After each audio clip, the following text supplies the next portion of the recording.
歡迎收睇一節風暴消息。喺正午12點，熱帶風暴風神集結馬尼拉之東南偏東約470公里，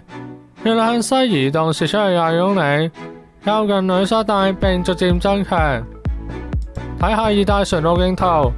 風神嘅中心附近最高持續風速為每小時65公里。跟住講下本人預測就熱帶氣旋風神發出不同等級嘅熱帶船警告信號概率。預料風神會橫過呂宋並進入本港800公里範圍內。隨住風神嘅環流逐漸影響廣東沿岸，天文台屆時或者會直接發出3號強風信號，而不會發出1號戒備信號，所以發出1號戒備信號嘅機會係較低。預料風神會逐漸增強，喺周末期間進入南海東北部，預料其強風區有機會影響本港，所以天文台發出3號強風信號嘅機會係高。預料受東北季風影響，風神會喺下周中期逐漸轉向西南方向移動，並開始減弱，但轉向嘅地點存在變數。喺季候風及風神嘅共同效應下，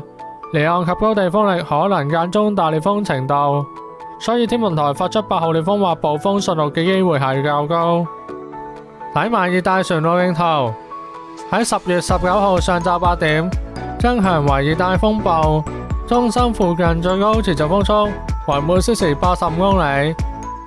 去到10月20號上晝8點，增強為強烈熱帶風暴，中心附近最高持續風速為每小時105公里。去到10月21號嘅上晝8點，增強為強烈熱帶風暴，中心附近最高持續風速為每小時110公里。今節嘅風暴消息報完畢，多謝收睇，拜拜。